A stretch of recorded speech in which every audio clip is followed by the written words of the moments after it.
अभी जो 8 फरवरी का जो एक वीडियो आपने अपलोड किया जिसको लेकर काफ़ी चर्चाएं चल रही है, तो उसमें वीडियो में क्या संदेश था, क्या अपलोड करा था आपने? उस वीडियो में 14-15 साल की बच्चियां ट्रेनिंग कर रही हैं, कमेंट्स आए थे। मैंने इस तरह के कमेंट कहता है कि ये जो तुम्हारी फौज है, हम इसे एक झटके में खत्म कर देंगे और हमारे पास लश्कर गैंग है, काट देंगे और काट कर गजवा हिंद बनाएंगे 2030 तक। लश्कर तैयबा एक आतंकी संगठन है। जैसे आपको धमकी मिली तो आपको कहीं ना कहीं ऐसा लगा परिवार वगैरह जो रहता है उसको लेकर कुछ असुरक्षा महसूस हुई? कई बार क्या होता है कि पुलिस भी हम लोगों को अरे कोई होगा फितरती माइंड वाला, ठीक है, अरे होगा कोई सरफिरा। मैं आपको एक उदाहरण देता हूँ। सरफिरे आए थे पहलगांव के अंदर, वो सरफिरा ही होता है जो आतंकवादी होता है। सिर्फ डिफेंस वाला पार्ट देखा जाए तो बहुत बड़ा खतरा है मुझे। आज अगर वो बोल रहा है कि हम तुम्हारे शहर में हैं, हम तुम्हें ये गाइड कर रहे हैं, तुम्हारे ऊपर निगाह गाड़ी हुई है, हम तुम्हें एक झटके में खत्म कर देंगे, और हाँ, इसलिए खतरा तो हर जगह पर है और चीज़ों से डर नहीं है। कहीं ना कहीं हमें कॉन्फिडेंस मिल रहा है, आत्मविश्वास मिल रहा है कि हम जो काम कर रहे हैं समाज के अंदर, मैंने आपको दवाई दी है, मैं डॉक्टर हूँ, दवाई दी है और असर नहीं होगा तो मेरी दवाई किसी काम की नहीं है। मैं बच्चियों को दवाई देना शुरू कर रहा हूँ, ट्रीटमेंट दे रहा हूँ और उसका असर हो रहा है, मतलब ये है कि वो रोग निकल के बाहर आ रहा है, तो इसका मतलब ये कि मैं सही काम कर रहा हूँ और मुझे मेरे समाज को इस कार्य की और ज्यादा जरूरत पड़ रही है। मतलब ये है कि मैं सही काम कर रहा हूँ। अगर आप कर रहे हो और उसकी प्रतिक्रियाएं नहीं आ रही है तो इसका मतलब ये कि आप बेकार में अपना पसीना बहा रहे हो। मतलब ये है कि रियल में वो जो बच्चियों के साथ घटनाएं करके अपने अंजाम तक पहुंचाने के लिए काम कर रहे हैं, मैं उसके आगे रोड़ा बनना शुरू हो गया हूँ और जो काम वो लोग करना चाहते थे उसके बीच में मैं बहुत बड़ा रोड़ा बन रहा हूँ। कहीं नहीं उसी को लेकर के यस यस, तो ये हमारे लिए आत्मविश्वास की बात है और ये समाज को समझने की बात है कि अगर इस तरह की चीजें हो रही है कि हमारी बच्चियों को शिकार बनाने की प्लानिंग को हम लोग खत्म कर रहे हैं, तो ये हमारे लिए कॉन्फिडेंशियल चीज है और खतरे की बात तो वो तो हमेशा बना रहता है। सोशल मीडिया पे हर दिन मुझे धमकी मिलती है, अगर मैं रोज जाऊँ ना तो 10 धमकियां रोज में कंप्लेंट डालता हूँ, लेकिन वो व्यक्तिगत धमकी होती है। एक व्यक्तिगत धमकी होती है और एक सेंसिटिव धमकी, जो दोनों ही धमकियों के बारे में पता है वो सेंसिटिव है, और व्यक्तिगत जो गाली गलौज वो सामान्य धमकी। बेटियों को आत्मरक्षा जो सिखाते हैं वो सिखाते हैं उसको लेकर के कुछ कमेंट्स वगैरह आते हैं, लोगों के कमेंट्स आते हैं, उनको आप क्या संदेश देना चाहेंगे? एक वीडियो डाला था, एक छोटा सा उदाहरण आपको देता हूँ। एक वीडियो डाला था, मैं नाइट में कार से जा रहा था, मैं और हमारे मित्र हैं राजन जी, तो एक बच्ची अकेली सुनसान एरिया से जा रही थी। तो मैंने कहा इस गाड़ी के पीछे पीछे अपनी गाड़ी को चलने दीजिए, और क्योंकि ये बच्ची सेफ जगह पर चली जाएगी, उसके बाद हम जो है आगे निकल जाएंगे। तो बच्ची डर रही थी, फिर हमने उसको बोला बेटा आराम से चलो, हम भी साथ में चल रहे हैं ताकि बच्ची को कॉन्फिडेंस मिले। अकेली बच्ची, हमने एक मैसेज भी दिया और उसको वीडियो रिकॉर्डिंग हमारी सुरक्षा के तौर पे किया।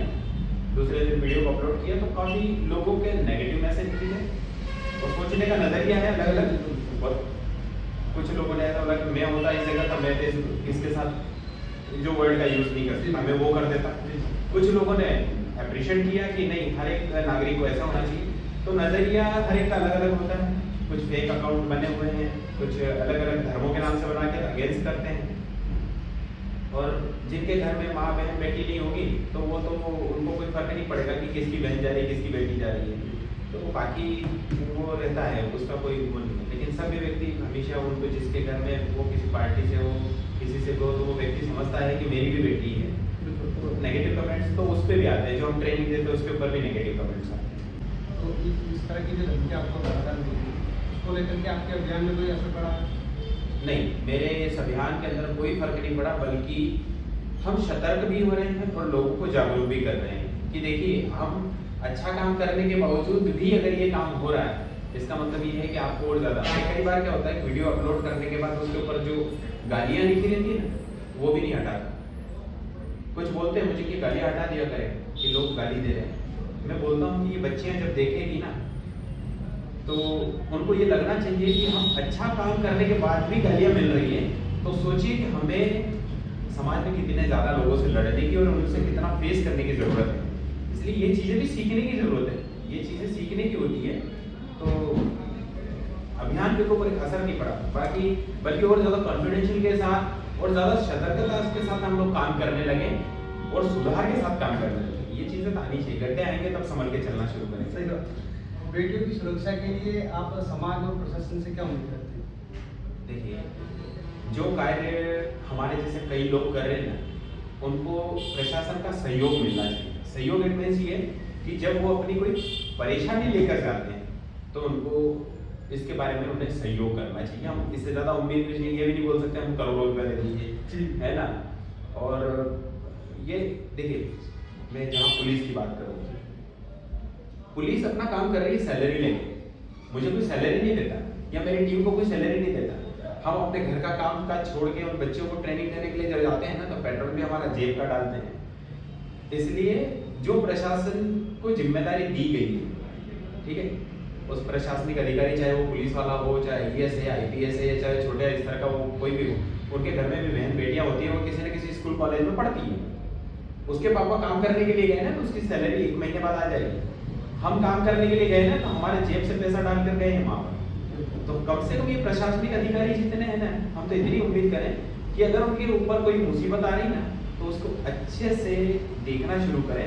यही हमारे लिए बहुत है, इससे ज़्यादा उम्मीद हम कुछ कर भी नहीं सकते हैं। हाँ जी। इस पूरे मामले को लेकर के प्रशासन ने क्या कार्रवाई चाहते हैं आप, जो अभी तक घटना हुई है, और आगे भी अगर जैसे कोई होती है तो उसको लेकर के आप क्या करें?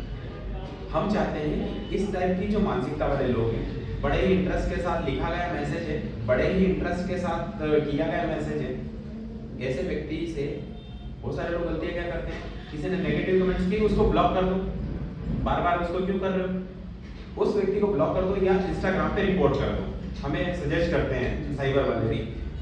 लेकिन ये जो देश के प्रति है, किसी ने गंदी गाली दी है तो मैंने ब्लॉक कर दिया, वो प्रॉब्लम नहीं है। लेकिन किसी ने बोला है कि हम तुम्हें खत्म कर देंगे और हम ये प्लानिंग कर रहे हैं, मेरे उसके ब्लॉक कर देने की वजह से उसके दिमाग के अंदर जो चल रही है हरकत देश के लिए या धर्म के लिए, वो मारी नहीं जाएगी कभी। मैं ब्लॉक कर दूंगा, वो किसी और को टारगेट करेगा, किसी फेक आईडी से दूसरी आईडी से फिर करेगा। लेकिन उसके दिमाग के अंदर पिक्चर क्या चल रही है, हम गदवा हिंद बनाएंगे, हम ये करेंगे, हम तुम्हें मार डालेंगे। उस व्यक्ति के विचार को मारने के लिए इस साइबर के माध्यम से उस व्यक्ति को पकड़ के उसके मोबाइल की चेकिंग होनी चाहिए। इसके टर्म्स कहीं दुश्मन देशों से कहीं अभी छोटी छोटी चीजें ही नहीं। गुजरात ATS ने 3 डॉक्टरों को पकड़ा, ये इसी मोबाइल के माध्यम से पकड़ा है। 2900 किलो RDX पकड़ा है, एक बम ब्लास्ट पकड़ा है। ये सब चीजें कहाँ से हो रही है, इसी के माध्यम से तो हो रही है। अभी ये छोटा सा लिंक है, उसके दिमाग के अंदर अगर लश्कर चल रहा है तो लश्कर से कहीं उसके कांटेक्ट तो नहीं है, कहीं वो हमारे देश के अंदर बड़ी ये करने के लिए तो नहीं है, कहीं उसने पी के मैसेज तो कर दिया, लेकिन वो कहीं ना कहीं हमारी बड़ी लिंक तो मिल सकती है। तो ये बहुत इंपॉर्टेंट टॉपिक होता है कि उसको अनदेखा ना करें जो इस तरह की कमेंट्स, और जो हमें ज्ञान देते हैं ना कि ब्लॉक कर दो, ब्लॉक करने से आदमी नहीं मरेगा, उसको पकड़ के उसके वो निकालना पड़ेगा। अपने युवाओं को सोशल मीडिया को लेकर के आप क्या संदेश देना चाहेंगे उनके ऊपर? सोशल मीडिया, मैंने अभी आपके इंटरव्यू में एक वर्ड पहले बोला था, सोशल मीडिया दो-धारी तलवार है। इसका पॉजिटिव यूज होना चाहिए समाज में परिवर्तन लाने के लिए। देखिए, गंदगी तो इतनी फैला रखी है कि सोशल मीडिया या मोबाइल से व्यक्ति खराब नहीं हो रहा है, व्यक्तियों ने मोबाइल को और उस सोशल मीडिया को खराब कर दिया। हम जैसे ओपन करते हैं तो 75% रील्स तो ऐसी चलती है जो आधे कपड़ों में और इस तरीके से। पूरी गलती इंटरनेट की नहीं है, इंटरनेट पे जाने वाला इंसान ही है। तो ये कहीं ना कहीं हमारी बच्चों की असुरक्षा का कारण बनता जा रहा है। अब एक नई टेक्नोलॉजी इसके अंदर आ गई, AI, जो हमारी हर बहन और बेटी अपना ओरिजिनल फेस इसके ऊपर डाल नहीं सकती। जैसे डाला उसका कोई ना कोई दूसरी बॉडी का पार्ट करके और वो ऐड करके उसको वायरल करने की धमकी, ब्लैकमेलिंग करने की धमकी। सोशल मीडिया के माध्यम से बहन बेटियों को इतना बच के रहना चाहिए कि अपने प्राइवेट अकाउंट रखें और अपने पार्टिकुलर जो जान पहचान के लोग हैं वहाँ तक ही उन फ्रेंड सर्कल में उसमें ऐड करना चाहिए। हम भी नहीं चाहते कि कोई शांति व्यवस्था बिगड़े, क्योंकि हम और पुलिस प्रशासन एक दूसरे के पूरक हैं। हमसे प्रशासन है, प्रशासन से हम हैं, एक दूसरे के पूरक हैं। प्रशासन हमारे बिना नहीं चल सकता, हम प्रशासन के बिना नहीं चल सकते। और जितना कोऑपरेट हम प्रशासन को करते हैं, प्रशासन को उतना ही कोऑपरेट हमको करना चाहिए।